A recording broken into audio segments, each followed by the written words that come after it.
সুপ্রিয় দর্শক, আসসালামু আলাইকুম। আপনাদের সবাইকে স্বাগত জানাচ্ছি।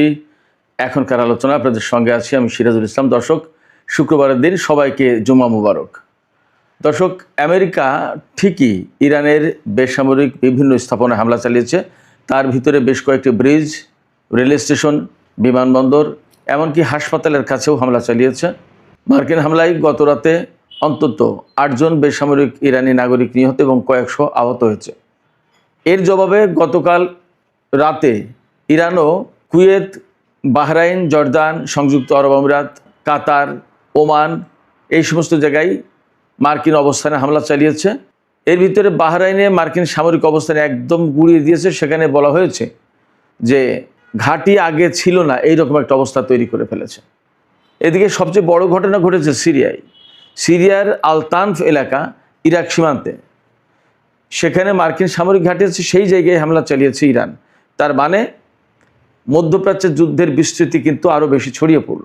এপাশে ইরাকের প্রতিরোধকামী যোদ্ধারা মার্কিন প্রেসিডেন্ট ডোনাল্ড ট্রাম্পের মাথার দাম ঘোষণা করেছে $1 কোটি, অর্থাৎ তাকে হত্যা করতে পারলে নাকি তারা $1 কোটি পুরস্কার দেবে। অন্যদিকে আরেকটি উদ্বেগজনক খবর আছে। পাকিস্তান নাকি ইরান সরকারকে জানিয়েছে ইরান যদি সৌদি আরবের উপর হামলা করে তাহলে পাকিস্তান এই যুদ্ধে জড়িয়ে যাবে। ব্যাপারটা যদি তাই হয় তাহলে কিন্তু অনেক সমীকরণ বদলে যাবে, অনেক ঘটনা পাল্টে যাবে। মধ্যপ্রাচ্যের যে পরিস্থিতি তাতে পাকিস্তান জড়িয়ে যাচ্ছে কিনা সেই প্রশ্ন তুলেছিলাম আমি গত 2 দিন আগের একটা ভিডিওতে সম্ভবত। তো সামগ্রিকভাবে যে পরিস্থিতি তাতে একদম যুদ্ধ থামার তো কোনো লক্ষণই নেই, বরং কঠিন পর্যায়ে গেছে যুদ্ধ। এই অবস্থায় হরমুজ প্রণালী একদমই প্রায় বন্ধ। হরমুজ প্রণালী ইরানের নিয়ন্ত্রণে রয়েছে। আন্তর্জাতিক গণমাধ্যমেও সেই রকমই আভাস দেওয়া হচ্ছে, অন্তত আল জাজিরাতে তাই দেখলাম। পাশাপাশি আন্তর্জাতিক জ্বালানি সংস্থা IEA, যেটা এই IEA, তারা হুঁশিয়ারি উচ্চারণ করে বলেছে এখনই যদি যুদ্ধ না থামানো হয় তাহলে সারা বিশ্বে জ্বালানি নিয়ে উদ্বিগ্ন হওয়ার অবশ্যই কারণ আছে এবং পরিস্থিতি খুবই মারাত্মক অবস্থার দিকে যাচ্ছে। সুপ্রিয় দর্শক, ইরান আমেরিকার মধ্যকারের যুদ্ধ, মধ্যপ্রাচ্যের বর্তমান পরিস্থিতি এবং পাকিস্তানের সম্ভাব্য জড়িয়ে পড়ার যে ভাইরাল খবর, এরপরে জ্বালানি পরিস্থিতি, এই সমস্ত সব কিছু নিয়ে এখনকার এই ভিডিওতে আমি বিস্তারিত আলোচনা করার চেষ্টা করব। আশা করি আপনারা শেষ পর্যন্ত সঙ্গে থাকবেন। আর ভিডিও ভালো লাগলে লাইক, কমেন্ট, শেয়ার করবেন এবং চ্যানেলটি সাবস্ক্রাইব করে সাথেই থাকবেন। দর্শক, চলুন বিস্তারিত আলোচনা করা যাক।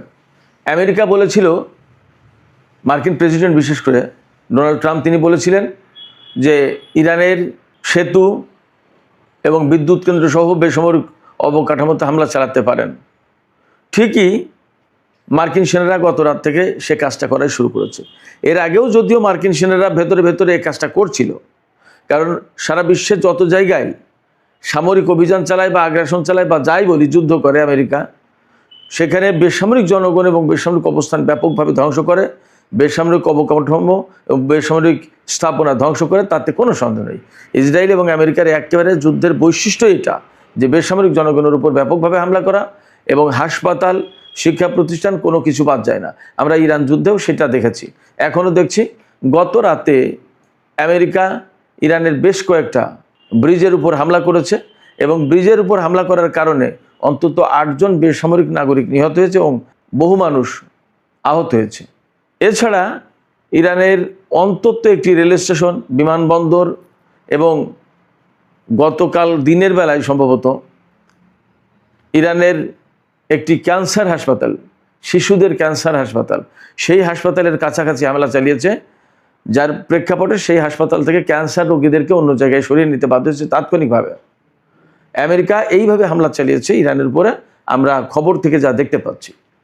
তুরস্কে নেটো সম্মেলনের পর আমেরিকা যে হামলা শুরু করেছে, এই হামলা থেকে এই পর্যন্ত ইরানের অন্তত 38 জন নিহত এবং 400-র বেশি মানুষ আহত হয়েছে।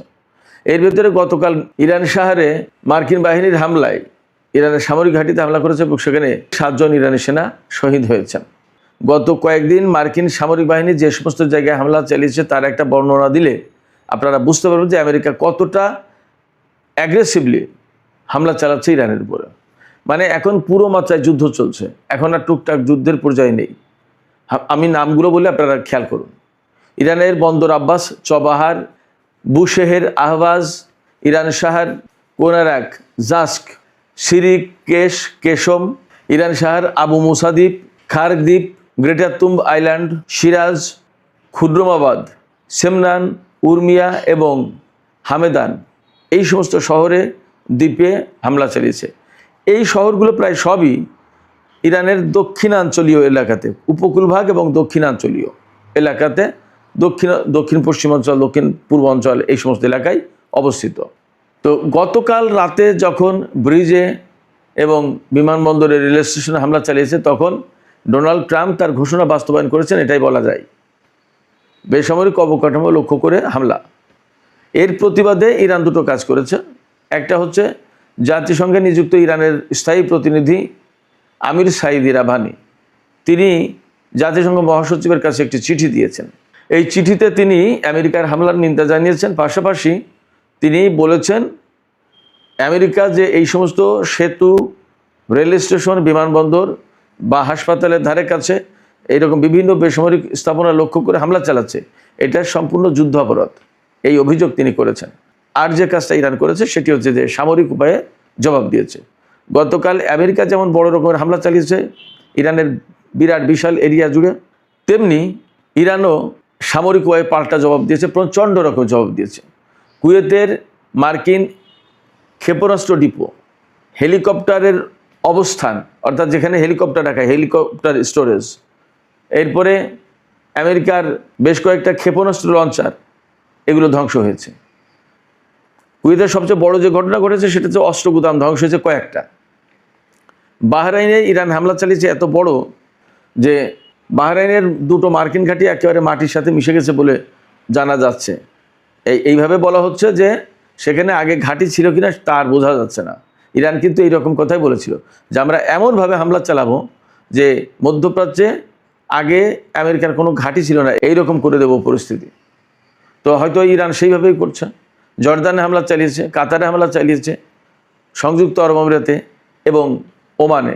এইসব হামলায় অনেকগুলো র্যাডার সিস্টেম, তারপরে নৌবাহিনীর গোয়েন্দা ব্যবস্থা, বিমান বাহিনীর গোয়েন্দা ব্যবস্থা, এই সমস্তগুলো ধ্বংস হয়েছে। বলা হচ্ছে যে বেশ কয়েকজন মার্কিন সেনা নিহত হয়েছে। মার্কিন সেনা নিহতের কথা কেন আসছে? বিশেষ করে দুই জায়গায় মার্কিন সেনা নিহতের কথা বলা হচ্ছে।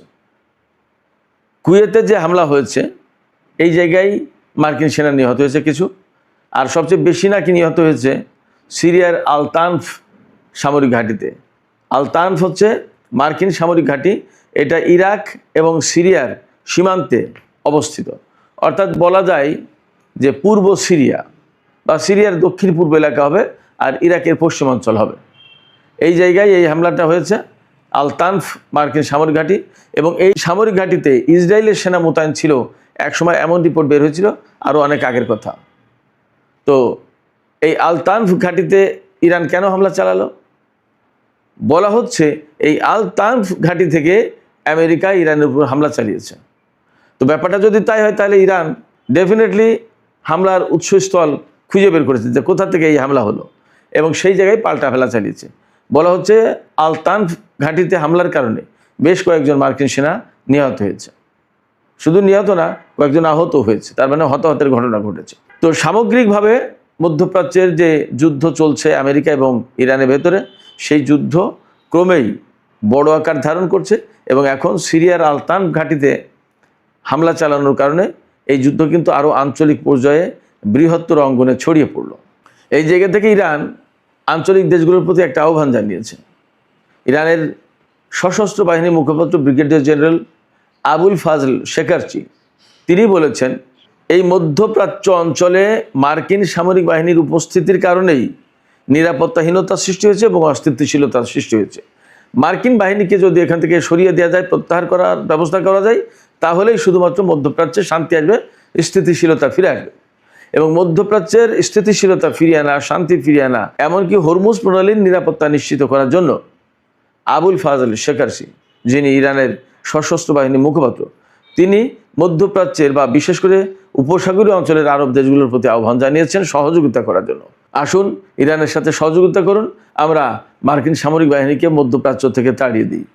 এদিকে আরেকটি কথা বলি, মধ্যপ্রাচ্যের পরিস্থিতি যখন এইরকম খুবই উত্তপ্ত, আপনারা বুঝতে পেরেছেন, যুদ্ধ কিন্তু ক্রমে ছড়িয়ে পড়ছে, তখন নানামুখী খবর পাচ্ছি আমরা। একবার আমরা দেখছি ইয়েমেনের সাথে সৌদি আরবের ছোটোখাটো সংঘর্ষ, ইয়েমেনের পক্ষ থেকে হুমকি, সৌদি আরবের পক্ষ থেকে হুমকি। আবার গতকাল সৌদি পররাষ্ট্রমন্ত্রী প্রিন্স ফয়সাল বিন ফারহান বক্তব্য দিলেন যে আমরা আর আমেরিকার নিরাপত্তার উপর নির্ভর করব না।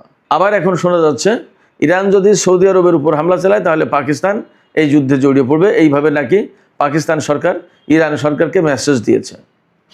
এখন পাকিস্তান হয়তো জড়িয়ে যেতে বাধ্যই, কেন, যেহেতু তার সাথে সৌদি আরবের চুক্তি ছিল। কিন্তু পাকিস্তান যদি এই যুদ্ধে কোনো কারণে জড়িয়ে পড়ে তাহলে সে যে একটা সুনাম সুখ্যাতি অর্জন করেছিল ইরান আমেরিকার মধ্যকার যুদ্ধবিরতির ব্যাপারে চেষ্টা প্রচেষ্টা চালিয়ে কূটনৈতিক উদ্যোগ নিয়ে, সেই সুনাম সুখ্যাতি কিন্তু একদম পুরোপুরি সব ধ্বংস হয়ে যাবে। এটা গেল এক। দুই হচ্ছে, তাহলে পাকিস্তান কি করতে পারে?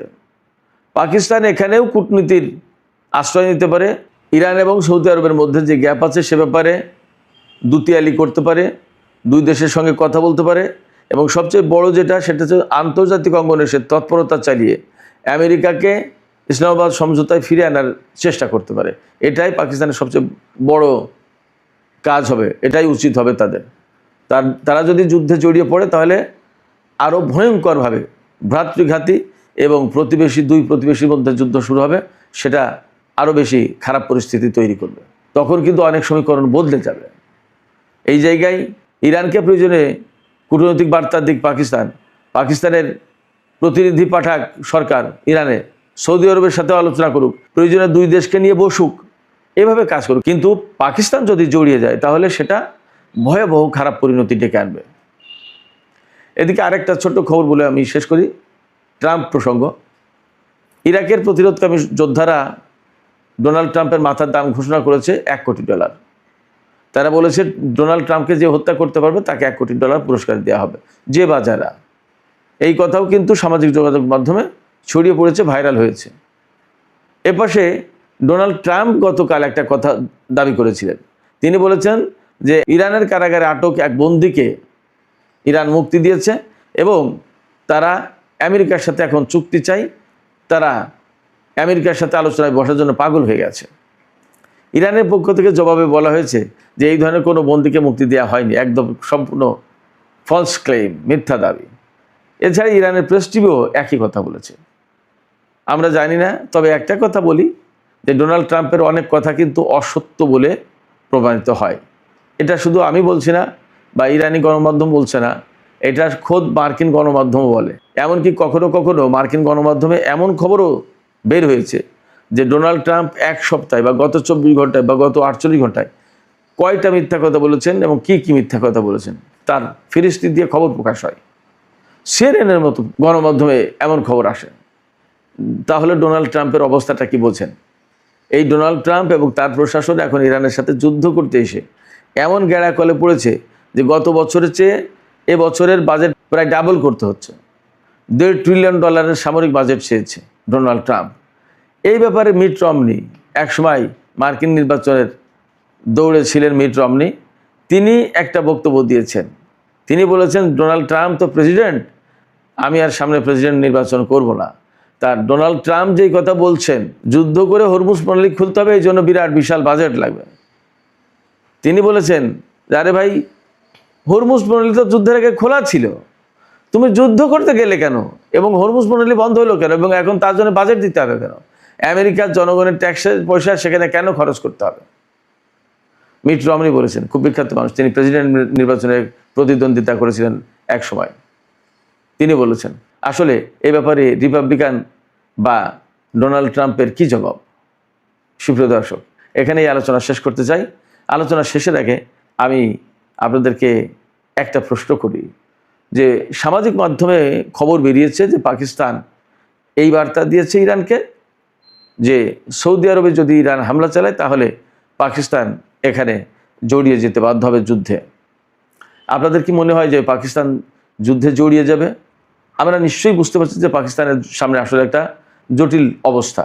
এই অবস্থায় পাকিস্তান আসলে কি করতে পারে, তার কি করা উচিত? আপনাদের মতামত জানিয়ে কমেন্টে লিখুন। আর ভিডিও ভালো লাগলে লাইক কমেন্ট শেয়ার করবেন এবং চ্যানেলটি সাবস্ক্রাইব করে সাথেই থাকবেন। দর্শক, এখনকার আলোচনা এখানে শেষ করতে চাই। আপনারা সবাই অনেক অনেক ভালো থাকুন। আল্লাহ হাফেজ।